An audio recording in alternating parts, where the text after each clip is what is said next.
जय हिंद दोस्तों। आज हम पढ़ने वाले हैं कक्षा 10 के गोधली चैप्टर नंबर 8। क्या है? 8 है, जिसमें से कई ऑब्जेक्टिव और सब्जेक्टिव क्वेश्चन आते रहते हैं। तो अगर आप कक्षा 10 में पढ़ रहे हैं तो आपके लिए यह चैप्टर बहुत जरूरी है। ठीक है, तो देखो, इस चैप्टर का नाम है जीत जीत मैं निरखत हूँ। जैसा कि होता है, कोई अगर जीतने लगता है तो अपने आप में एक गर्व टाइप का महसूस करता है। तो वही इसका नाम है जीत जीत मैं निरखत हूँ। और यह क्या है? साक्षात्कार है। साक्षात्कार का मतलब होता है इंटरव्यू। तो यह एक इंटरव्यू है जिसके लेखक हैं पंडित बिरजू महाराज, जो कि किससे रिलेटेड है? कथक नृत्य से रिलेटेड है। यानी कि यह क्या करते थे? नृत्य करते थे। नृत्य। तो पंडित बिरजू महाराज क्या करते थे? नृत्य करते थे। अब इनका जन्म 4 फरवरी 1938 में हुआ था। कब हुआ था? 4 फरवरी 1938 में हुआ था। कहाँ हुआ था? लखनऊ में हुआ था।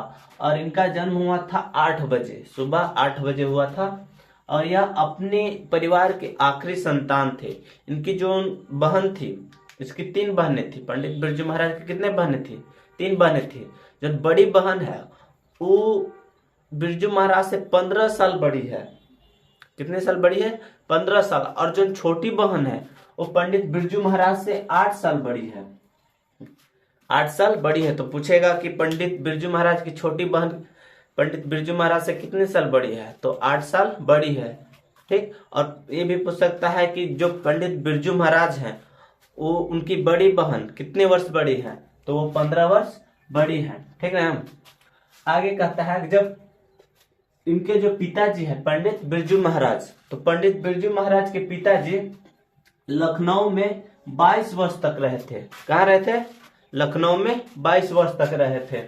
और 22 वर्ष में, और इनका जो परिवार है, इनकी जो बहनें हैं, उनकी तीनों बहनों का जन्म रामपुर में हुआ है। कहाँ हुआ है? रामपुर में हुआ है।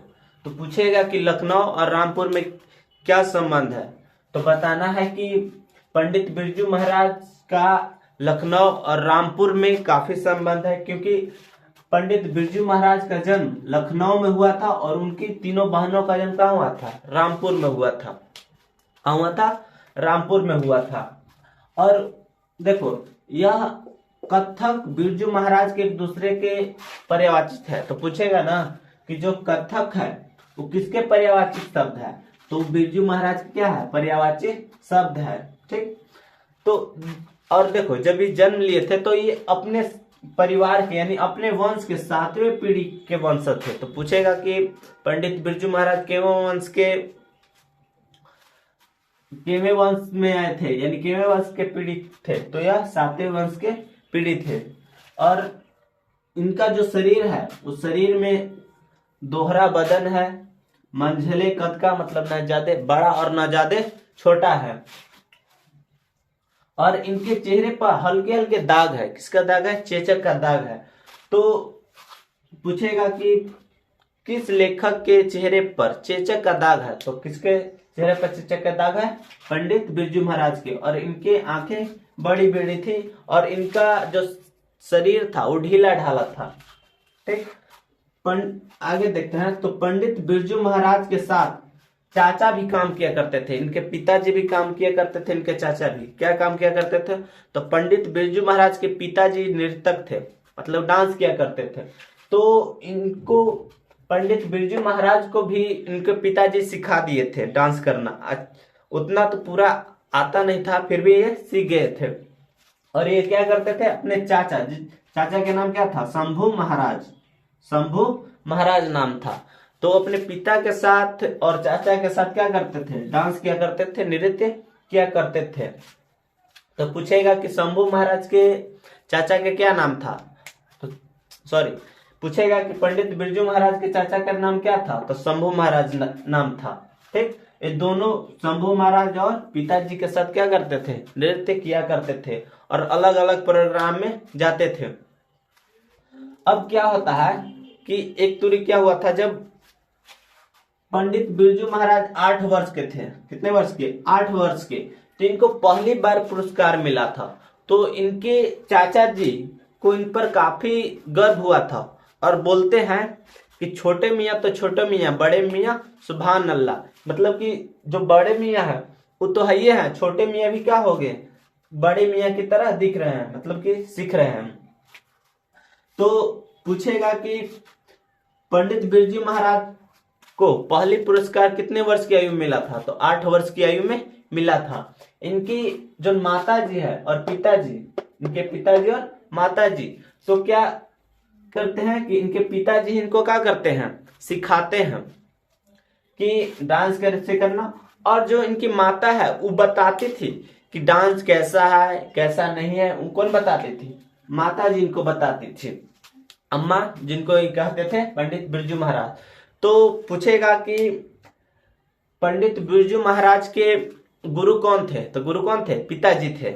और पूछेगा कि पंडित बिरजू महाराज के जज कौन थी, जज मतलब किसी चीज को देखकर बताना कि अच्छा है कि खराब है, तो उनकी माँ बताती थी। तो जज कौन थे, उनकी माँ जज थी, उनकी माँ गुरुवाइन थी। ठीक, आगे पूछ सकता है, देखो आगे क्या होता है कि इनके जो पिताजी थे, पंडित बिरजू महाराज के पिताजी थे, वो किसी से सुख दुख कहा नहीं करते थे, किसी को कुछ नहीं बताते थे कि मेरे जिंदगी में क्या चल रहा है, मैं खुश हूं या ना खुश हूं, किसी को अपने पिताजी सुख दुख नहीं बताते थे। अब क्या होता है कि इनके पिताजी जब डांस सिखा देते हैं, तो एक होता है कि अगर बढ़िया डांस सीख गया है तो उन कोई गुरु, जैसे कि इनके यहाँ इनके पिताजी गांठ बांधते हैं। गांठ क्या होता है, कमर में एक बांधा जाता है, उसको गांठ बोलते हैं। तो इनके पिताजी क्या करते हैं, इनको गांठ बांधते हैं। क्या बांधते हैं, गांठ बांधते हैं। तो कहते हैं इनके पिताजी कि गांठ बांध, मैं ऐसे ही नहीं बांधूंगा, इसके लिए मुझे कुछ दक्षिणा चाहिए। तो क्या करते हैं, पंडित बिरजू महाराज अपने पिताजी को गांठ बांधने के लिए, क्या बांधने के लिए, गांठ बांधने के लिए 500 रुपया देते हैं। कितना रुपया देते हैं, 500 रुपया। तो यहाँ से ऑब्जेक्टिव बन सकता है कि पंडित बिरजू महाराज को गांठ किसने बांधा, तो उनके पिताजी बांधा। कितने रुपये में, तो 500 रुपये में। या पूछेगा कि पंडित बिरजू महाराज ने अपने पिता को गांठ बांधने के लिए कितने रुपए दिए थे, तो 500 रुपये दिए थे। या पूछ सकता है कि पंडित बिरजू महाराज को गांठ बांधने के लिए पिताजी ने कितने रुपए लिए थे, तो 500 रुपये लिए थे। ठीक ना। अब देखो कहानी में ऐसे चल रहा था कि फिर क्या होता है कि कई प्रोग्राम करते हैं, और इनको जब 8 वर्ष के थे तो इनको पहली बार पुरस्कार मिलता है। कितने वर्ष में थे तब, तो 8 वर्ष में थे तो इनको पहली बार पुरस्कार मिलता है। ठीक, अब क्या होता है कि पूरे परिवार का भरण पोषण यही मतलब पंडित बिरजू महाराज और इनके पिताजी करते हैं। अब जब 9.5 वर्ष के होते ना है पंडित बिरजू महाराज, तो अचानक इनके पिताजी का डेथ हो जाता है। क्या हो जाता है, मृत्यु हो जाता है। तो इनका पारिवारिक स्थिति काफी दयनीय हो जाता है। तो कैसे कैसे प्रोग्राम कर करके इन्होंने 2 प्रोग्राम करते हैं। कितने प्रोग्राम करते हैं, 2 प्रोग्राम, मतलब किसी ऑर्डर पर 2 नृत्य करते हैं, और उससे इनको 500 रुपया जमा होता है। 500 रुपया क्या करते हैं, जमा करते हैं। क्यों जमा करते हैं, क्योंकि इनको पिताजी की 13वीं करना था। तो 13वीं करने के लिए कितना रुपया जमा किए थे, 500 रुपया। पूछेगा कि कितने प्रोग्राम करके, तो 2 प्रोग्राम किए थे जिससे 500 रुपया जमा हुआ था, और इन्होंने अपने पिताजी की 13वीं किए थे। ठीक, अब देखो क्या होता है कि 13वीं के तो इनकी दयनीय मतलब पारिवारिक स्थिति काफी दयनीय हो गई। तो दयनीय होने के कारण इन्होंने क्या किया कि क्लास खोला। क्या खोला, क्लास खोले, डांस क्लास। कौन सा क्लास, डांस क्लास खोलते हैं। डांस क्लास खोलते हैं। अब डांस क्लास में क्या करते हैं कि बच्चों को सिखाते हैं डांस। तो फीस के रूप में पंडित बिरजू महाराज 25-25 रुपया लेते हैं। सबसे क्या करते हैं, 25-25 रुपया लेते हैं, और 25-25 रुपया लेके अपने परिवार का भरण पोषण करते हैं। उनके दादी थी जो अलग रहती थी, दादा थे जो अलग रहते थे, और उनके चाचा भी अलग हो गए थे, लेकिन साथ में डांस किया करते थे, अलग अलग प्रोग्राम किया करते थे। ठीक ना। और जब पंडित बिरजू महाराज के पिताजी जीवित है तो उन्होंने पंडित बिरजू महाराज ने आखिरी प्रोग्राम पिताजी के साथ मैनपुरी में किए थे। तो पूछेगा कि जब पंडित बिरजू महाराज के पिताजी जीवित है तो उन्होंने अंतिम प्रोग्राम कितने वर्ष की आयु में किए थे, मतलब कहाँ किए थे, तो कहाँ किए थे, मैनपुरी में किए थे। ठीक, मैनपुरी में किए थे। अब देखो क्या होता है, अब सिखाते हैं तो शुरू बार तो बहुत कम लोग आते हैं, फिर धीरे धीरे क्या होता है, क्लास में भरने लगते हैं और भरने लगते हैं तो कई शिष्यों को सिखाते हैं, कई मतलब बालक बालिका आती है और सीखती है, जिसमें से एक इनको बहुत प्रिय थी शिक्षिका, ठीक ना, इनको प्रिय शिक्षिका थे जिनका नाम था शाश्वती। क्या नाम था, शाश्वती नाम था। और ये अपने शिष्य यानी उनको शागिर्द मानते थे। क्या मानते थे, शागिर्द। ठीक, अब देखो एक चीज और मैंने बताना, देखो एक चीज और मैंने भूल गया। अब जब इस पंडित बिरजू महाराज है तो इन्होंने तालीम मतलब डांस या नृत्य किससे सीखे थे, तो इन्होंने सीखे थे पिताजी से। तो पूछेगा कि पंडित बिरजू महाराज को तालीम किससे मिला था, तो पंडित बिरजू महाराज को तालीम अपने पिताजी से मिला था। ठीक ना।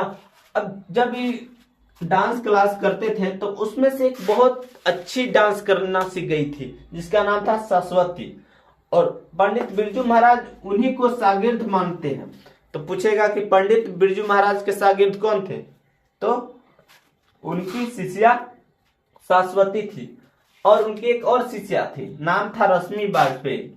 अब क्या करता है, यह क्या है, एक साक्षात्कार है, तो इंटरव्यू दे रहे हैं, तो इंटरव्यू कौन ले रहे हैं, तो इंटरव्यू ले रहे हैं रश्मि वाजपेयी। कौन ले रहे हैं, रश्मि वाजपेयी ले रहे हैं। तो पूछेगा कि पंडित बिरजू महाराज का इंटरव्यू किसने लिया है, तो इंटरव्यू लिया है रश्मि वाजपेयी ने लिया है। ठीक, और जब ये 8 वर्ष के हुए तो क्या हुआ, पहला पुरस्कार मिला था। अब देखो इनके कुछ रिश्तेदार थे जो कि नेपाल में रहा करते थे और रिश्तेदार के नाम था झुमक लाल नाम था। ठीक, और इनके पिताजी क्या थे, गुरु थे इनके, मतलब इनके पिताजी क्या किए थे, इनको सिखाए थे तो अपने पिताजी को। तो यहाँ पर इससे ऑब्जेक्टिव और सब्जेक्टिव सब चीज बन जाएगा। तो देखो एक बार रिवीजन कर लेते हैं। तो जीत जीत में मैं निरखत हूँ, जीत जीत मैं निरखत हूँ, यह क्या है, तो यह साक्षात्कार है। क्या है, साक्षात्कार है। और इनको लिखे हैं कौन, तो पंडित बिरजू महाराज लिखे हैं। कौन लिखे हैं, इनको लिखे हैं पंडित बिरजू महाराज लिखे हैं। इनका जन्म कब होता है, तो 4 फरवरी 1938 को होता है। 4 फरवरी 1938 को कहाँ में होता है, लखनऊ में। और यह अपने परिवार के आखिरी संतान थे। इनके कितने बहनें थे, तो 3 बहनें थे। सबसे छोटी बहन 8 वर्ष बड़ी थी और सबसे बड़ी बहन 15 वर्ष बड़ी थी। इनके पिताजी 22 वर्ष तक कहाँ रहे थे, लखनऊ में, क्योंकि पंडित बिरजू महाराज के जन्म लखनऊ में हुआ था और इनके तीनों बहनों का जन्म हुआ था वो रामपुर में हुआ था। कहाँ हुआ था, रामपुरी में हुआ था, रामपुरी में हुआ था। तो पूछेगा कि पंडित बिरजू महाराज की तीनों बहनों का जन्म कहाँ हुआ था, तो रामपुरी में, और पंडित बिरजू महाराज का जन्म लखनऊ में हुआ था। ठीक, कथक और पंडित बिरजू महाराज एक दूसरे के क्या है, पर्यायवाची है। पर्यायवाची उसको कहते हैं जो एक ही वस्तु के अनेक नाम हो या एक ही चीज के अनेक नाम हो, उसी को पर्यायवाची शब्द कहते हैं।